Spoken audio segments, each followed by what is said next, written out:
tahun. But recently they changed the policy buat sekali setahun. Itu yang bermasalah ya. Nampaknya di sebalik pelbagai kecaman yang diterima oleh Bella Astilah dan Syed Saddiq sejak kebelakangan ini, pasangan yang sering menjadi perhatian ramai itu dilihat langsung tidak menghiraukan komen-komen negatif yang ditujukan kepada mereka. Seperti yang kita tahu, antara kecaman yang sering dilemparkan ialah dakwaan bahawa Bella tidak sesuai untuk Syed Saddiq.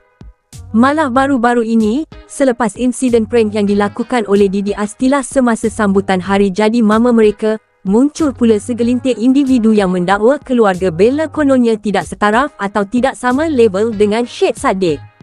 Namun begitu, apa yang menarik perhatian ramai adalah reaksi Bella dan Syed Saddiq yang memilih untuk terus fokus kepada perkara yang lebih bermanfaat daripada melayan kecaman di media sosial.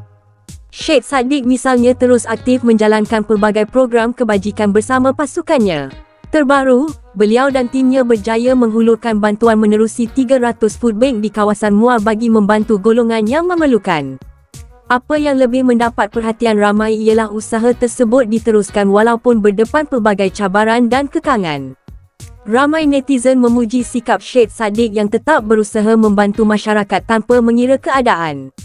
Dalam masa yang sama, Bella Astilah juga sibuk dengan aktiviti kemasyarakatan dan kerja-kerja amal. Baru-baru ini Bella bersama tim 3 Pagi Era FM turun padang ke SMK Pendidikan Khas Setapak untuk menyampaikan hadiah berupa tudung dan sarung tangan kepada para guru di sekolah tersebut.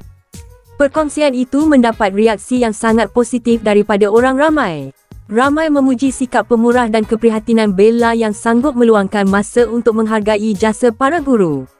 Malah, ada peminat yang menyifatkan tindakan Bella itu sebagai bukti bahawa dirinya mempunyai sifat penyayang dan prihatin terhadap masyarakat.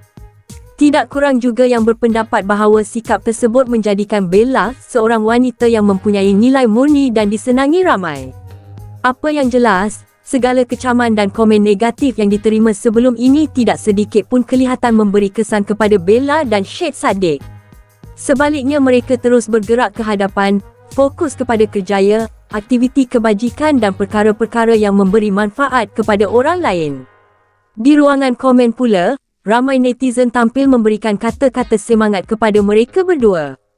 Ada yang memuji usaha kebajikan yang dilakukan, manakala ramai juga yang mendoakan agar hubungan Bella dan Syed Saddiq terus berkekalan. Tidak kurang juga yang berharap agar segala urusan mereka dipermudahkan dan hubungan yang terjalin dapat melangkah ke fasa yang lebih serius pada masa akan datang. Selain itu, ramai penyokong turut menitipkan doa agar keputusan mahkamah yang bakal melibatkan Syed Saddiq pada 30 Jun nanti akan berjalan dengan lancar dan mendapat keputusan yang terbaik. Apapun pandangan dan pendapat masing-masing, satu perkara yang pasti, Bella Astilah dan Syed Saddiq dilihat memilih untuk membalas kecaman bukan dengan kata-kata, tetapi melalui tindakan positif dan usaha membantu masyarakat. Kongsikan pendapat anda di ruangan komen. Jangan lupa like, share dan subscribe untuk lebih banyak berita hiburan dan perkembangan terkini. Terima kasih kerana menonton.